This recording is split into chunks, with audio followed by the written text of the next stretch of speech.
I know that it is this manner of unifying leadership that can lead us through this crisis. Get our people safely back. Work for all of us to begin to live our lives once again.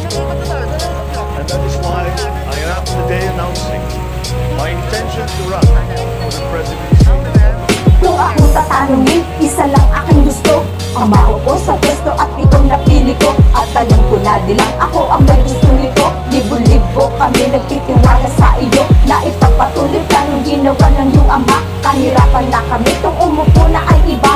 Unting-unting kinang ng Pilipinas ay nabubura. Salamat kay Digong at muling nag-umpisa at nabuhay muli. Itong aming pag-asa dahil sa mga proyekto na sa katuparan niya. At ikaw sana ang magtuloy dahil malapit na naman ang eleksyon, naway sa'yo na mapunta sa mga kamay mo upang muli na makabangon sa ating paglubog. Ikaw sana sa aming mag-ahon, ikaw na sana yung itinakda ng panahon. Ibangon ang Pinas mula sa pagkakabaon.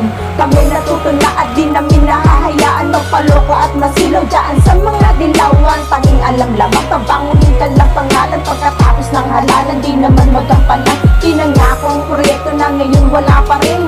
Sa kapwa ko Pinoy sana inyong naman piliin. Huwag magpapagulang sa iaabot sa atin. Kung kapalit naman tayo ay magiging alipin. Sa mga pangako po nila'y kami sawang-sawan na hindi patas sa pagtingin na di namin makuha. Yung dapat na sa amin ay binubulsa nila. Mga salot sa lipunan at mga silaw sa pera. Alam ko di mo gagawin yun, di katulad nila. Alam ko na hangarin mapabuti ang bansa. Sa iyong kakayahan lahat kami nagtitiwala. Sa iyong paglalakbay kami naging nakasuporta. Kami nagising na sa matagal na pagkatulog. Sa matuwid punong daan di na magpapahulog. Sa tagal na panahon na ang isip namin nabilog. Sa aming mga nalaman ng puso namin naduro. Kaya tamad lang ikaw ang sumunod kay Pres Duterte. Ikaw magbumulat sa diwa naming inosente. Ikaw magtutugok sa kahirapan triple-triple. Saludo sa'yo Marcos, ikaw aming presidente. Kami natuto na at di namin nahahayaan magpaloko at masilaw dyan sa mga dilawan. Tanging alam lamang pabangunin ka na pangalan pagkatapos ng halalan, di naman magkapanan. Pinangako ang proyekto na ngayon wala pa rin. Sa kapwa ko Pinoy sana inyong namang piliin. Huwag magpapabulang sa iaabot sa atin. Kung kapalit naman tayo ay magiging alipin. Let us bring Filipinos back to one another in service of our country, facing the crisis and the challenges of the future together. Join me in this noblest of causes and we will succeed. Sama-sama tayong babangon muli. Thank you.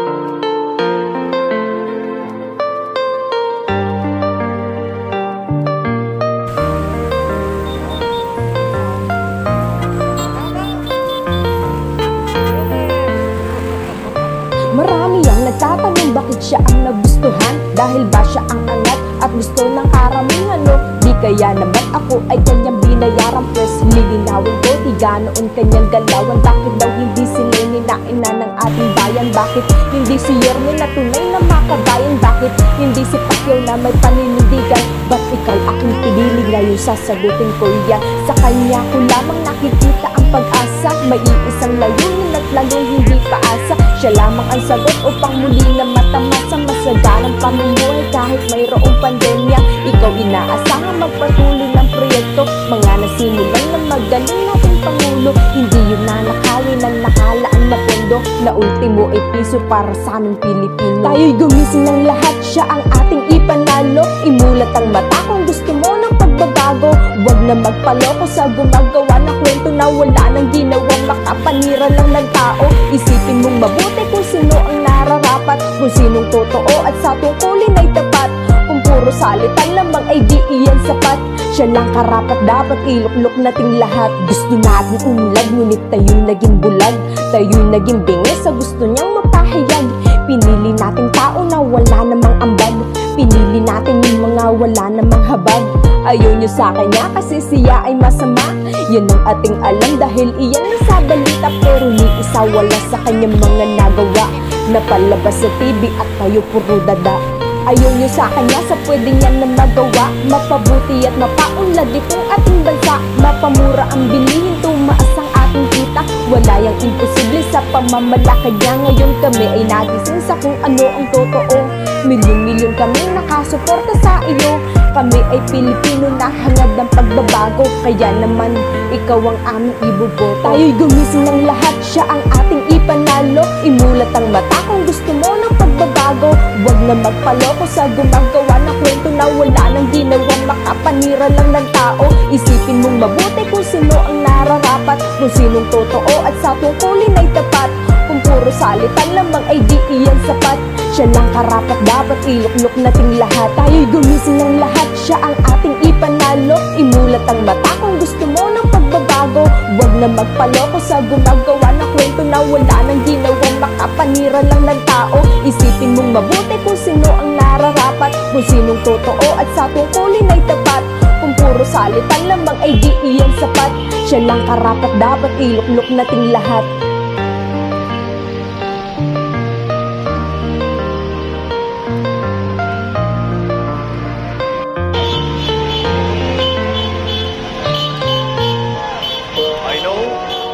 It is this manner of unifying leadership that can lead us through this crisis. Get our people safely back to work for all of us to begin to live our lives once again.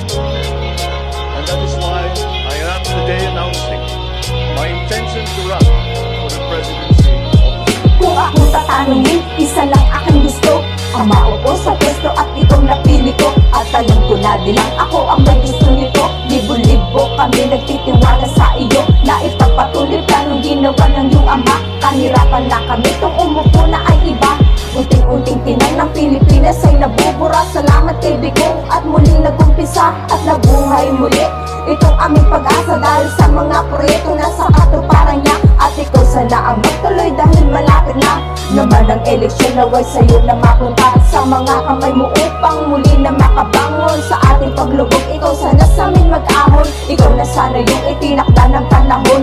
Ibangon ang Pinas mula sa pagkakabaon. Kami natuto na at di namin nahahayaan magpaloko at masilaw dyan sa mga dilawan. Tanging alam lamang tabanguhin ka lang pangalan. Pagkatapos ng halalan di naman magampanan. Pinangako ang proyekto na ngayon wala pa rin. Sa kapwa ko Pinoy sana inyong naman piliin. Huwag magpapabulang sa iaabot sa atin. Kung kapalit naman tayo ay magiging alipin. Sa mga pangako po nila'y kami sawang-sawan na hindi patas sa pagtingin na di namin makuha. Yung dapat na sa amin ay binubulsa nila. Mga salot sa lipunan at mga silaw sa pera. Alam ko di mo gagawin yun, di katulad nila.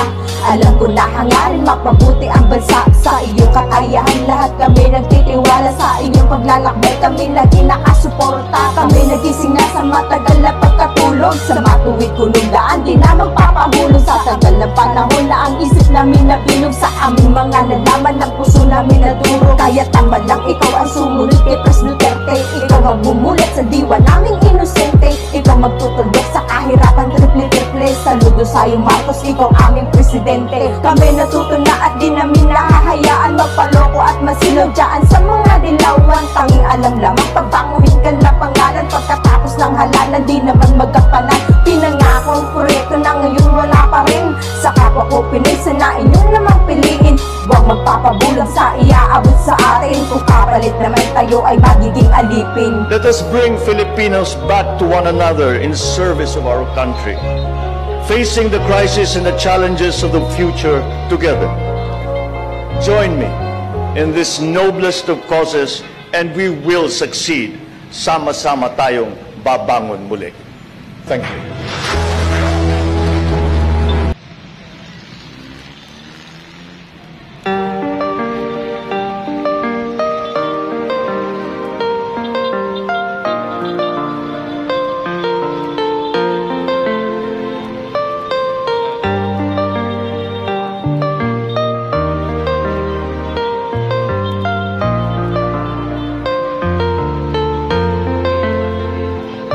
Marami ang nagtatanong bakit siya ang nagustuhan. Dahil ba siya ang angat at gusto ng karamihan no? Di kaya Kaya naman ako ay kanyang binayaran. Pwes lilinawin ko, higa noon kanyang galawan. Bakit daw hindi si Lenny na ina ng ating bayan? Bakit hindi si Yorme na tunay na makabayan? Bakit hindi si Pacquiao na may paninindigan? Ba't ikaw aking pinili? Ngayon sasagutin ko yan. Sa kanya ko lamang nakikita ang pag-asa. May iisang layunin at lalong hindi paasa. Siya lamang ang sagot upang muli na matamasa masagalang pamumuhay kahit mayroong pandemya.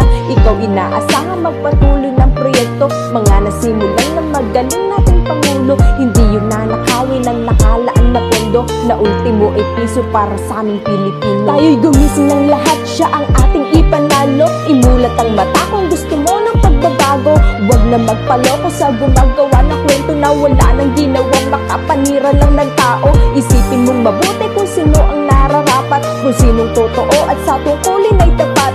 Kung puro salitan lamang ay di iyan sapat.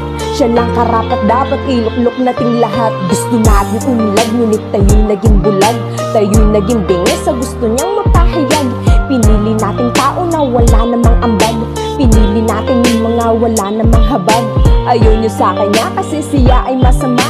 Yan ang ating alam dahil iyan nasa balita. Pero ni isa wala sa kanyang mga nagawa. Napalabas sa TV at tayo puro dada. Ayaw niyo sa kanya sa pwede niya na magawa. Mapabuti at mapaunlad itong ating bansa. Mapamura ang bilihin, tumaas ang ating kita. Wala yang imposible sa pamamalakad niya. Ngayon kami ay nagising sa kung ano ang totoo. Milyon-milyon kami nakasuporta sa iyo. Kami ay Pilipino na hangad ng pagbabago. Kaya naman ikaw ang aming ibuboto. Tayo'y gumising ng lahat, siya ang ating ipanalo. Imulat ang mata kung gusto mo ng pagbabago. Huwag na magpaloko sa gumagawa ng kwento na wala nang ginawang makapanira lang ng tao. Isipin mong mabuti kung sino ang nararapat, kung sinong totoo at sa tungkulin ay tapat. Kung puro salitan lamang ay di iyan sapat. Siya lang karapat dapat iluklok nating lahat. Tayo'y gumising ng lahat, siya ang ating ipanalo. Imulat ang mata kung gusto mo ng pagbabago. Huwag na magpaloko sa gumagawa ng kwento na wala nang ginawang makapanira lang ng tao. Isipin mong mabuti kung sino ang nararapat, kung sinong totoo at sa tungkulin ay tapat. Kung puro salitan lamang ay di iyan sapat. Siya lang karapat dapat iluklok nating lahat.